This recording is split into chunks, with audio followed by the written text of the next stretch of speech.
You think you know Steven Spielberg? Think again. Behind that warm smile lies a director who doesn't just fire people, he erases them. And today, we're revealing the 6 actors Spielberg quietly cut out of his world. Forever. Pause for a moment. Stretch.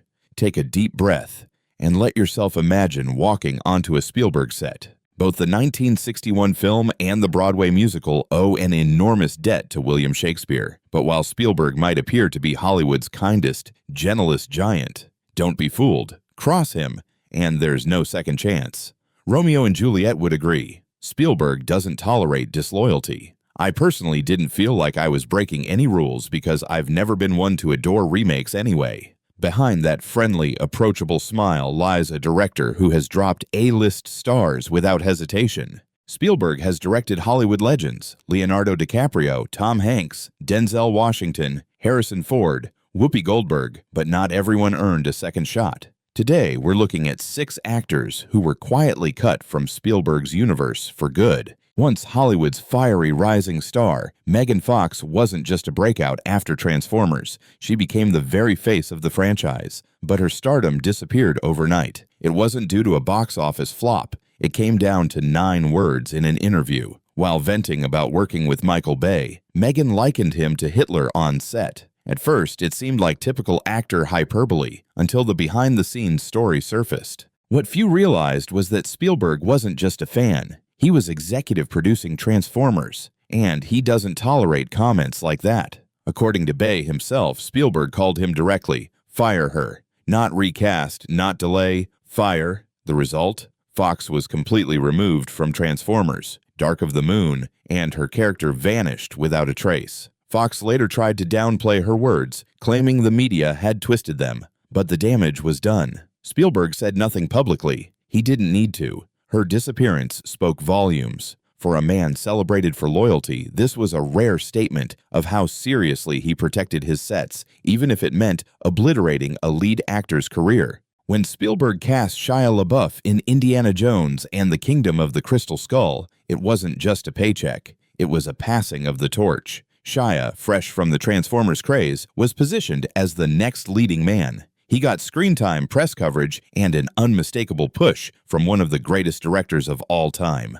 But he blew it. Right after the film's release, Shia did something no actor under Spielberg had ever dared. He publicly criticized the movie. He admitted dissatisfaction with his performance and, shockingly, implied that the film's flaws were Spielberg's fault. Criticizing the man who essentially shaped modern cinema? That's career suicide. Spielberg remained silent, but behind the scenes, the relationship was already over. Sources say Spielberg felt personally betrayed, not because of the critique itself, but because Shia had praised the film during production and then reversed his stance for the press. Shia's repeated digs at Spielberg's methods, calling his process overly mechanical and uninspiring, ensured he would never work with the director again. No future Indiana Jones, no cameo, no voiceover, nothing. Shia went from rising star to persona non grata, erased quietly but unmistakably. Years later, Shia LaBeouf admitted that he had messed up the relationship, but by then, it was far too late. Spielberg had moved on, and Shia was already drifting into indie exile, his Hollywood prospects quietly dimmed. Long before Christian Bale became Batman, long before he was a household name, he was a 13-year-old boy with an almost frightening level of focus.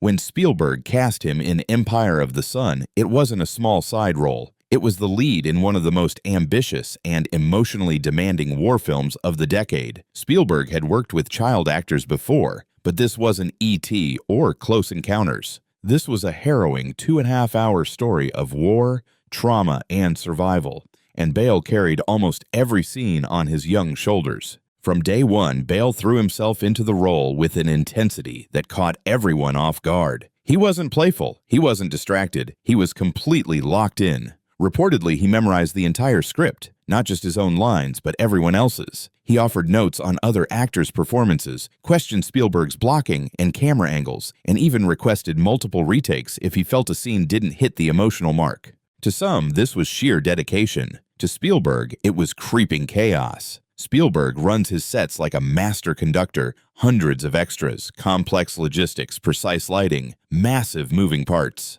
Having a 13-year-old effectively trying to steer scenes wasn't part of that vision. While he respected Bale's discipline, the working relationship quietly frayed. Bale was simply too intense, too hands-on, too controlling, and Spielberg does not take kindly to being second-guessed, especially by a teenager. The final film, of course, was remarkable. Critics raved. Bale's performance was raw, powerful, and astonishingly mature for his age. But when filming wrapped, Spielberg walked away. No feud, no press comments, just silence. And in Spielberg's world, silence is as loud as it gets. Despite Bale's rise to A-list superstardom, he was never called back for another Spielberg project. When Spielberg cast Sean Connery in Indiana Jones and The Last Crusade, it was meant to be iconic. James Bond stepping into the shoes of Indiana Jones's father. This wasn't just casting, it was cinematic history in the making. Spielberg was thrilled. Connery was royalty. This was supposed to be a dream collaboration. But from the very start, working with Connery proved far from smooth. Connery didn't treat the role as a simple supporting part. He wanted creative input. He requested rewrites, weighed in on the wardrobe, and reportedly challenged nearly every major character decision. He didn't just memorize his lines, he dissected them, restructured them, sometimes refusing lines if he felt they undermined his vision for the character. Connery wanted the father figure to carry more dignity, more weight, but Spielberg had a precise vision for the father-son dynamic and wasn't interested in sharing control. The tension never exploded into drama, but it was constant. Connery would push for alternate takes or last-minute script tweaks, leaving Spielberg negotiating on set when he usually ran a tight ship. And because Connery's star power was massive, the studio often leaned toward accommodating him, which only amplified the friction. Despite all this, the final product worked beautifully. Connery brought gravitas, wit, and charm to the role, and audiences adored him. The film became a box office smash. Yet behind the scenes, Spielberg had quietly made his decision. There would be no more collaborations with Connery. For future Indiana Jones projects, his name was never seriously considered again. Not for cameos, not for voice work, nothing. Even when asked about it later, Spielberg remained diplomatic, but unmistakably distant. He praised Sean Connery's talent, yet never hinted at any intention to collaborate with him again. On paper, she seemed like the perfect match. Spielberg directing a star-studded grown-up Peter Pan story with Robin Williams as Peter Pan and Julia Roberts as Tinkerbell. It was peak 90s Hollywood magic. Roberts had just skyrocketed to fame with Pretty Woman, and Spielberg was at the absolute top of his game. But as soon as filming began, the magic quickly unraveled. Behind the scenes, Roberts was reportedly dealing with serious personal turmoil. Her engagement to Kiefer Sutherland had collapsed just days before shooting started. She arrived on set emotionally fragile, and according to multiple reports, her attitude only added to the chaos. Crew members jokingly nicknamed her Tinker Hell. She was frequently late, secluded herself in her trailer, clashed with co-stars, and worst of all for Spielberg, seemed to disregard direction entirely. Spielberg, who thrives on collaborative and efficient sets, initially tried to accommodate her, giving space and time to adjust. But delays mounted, production slowed, and the on-set energy turned cold. In a rare candid admission, Spielberg later revealed in an interview that if he could do it over, he wouldn't cast her again. Coming from someone as politically careful and measured as Spielberg, that statement was as sharp as it gets. Roberts has mostly remained silent about the ordeal, offering only vague praise in later years. But insiders say the tension never truly healed. Spielberg never cast her again, even after her star power exploded. No cameos, no collaborations, nothing. Even when the two were spotted at industry events decades later, there was no warmth. For Spielberg, once trust was broken, the door simply never reopened. If there was ever a Spielberg muse in the 1970s, it was Richard Dreyfuss. He wasn't just a frequent collaborator, he was the guy. From Jaws to Close Encounters of the Third Kind, the chemistry between director and actor was electric, helping to define a new era of Hollywood filmmaking. Spielberg once described Dreyfuss as the perfect combination of charm, insecurity, and unpredictability, everything he needed on screen. But somewhere along the line, the relationship cracked. And, true to form, there was no public feud, just silence. By 1989, Spielberg never cast Dreyfuss again. Not a single scene, not a voice role, not a cameo, nothing. A man who had been front and center in some of Spielberg's most iconic films suddenly became persona non grata.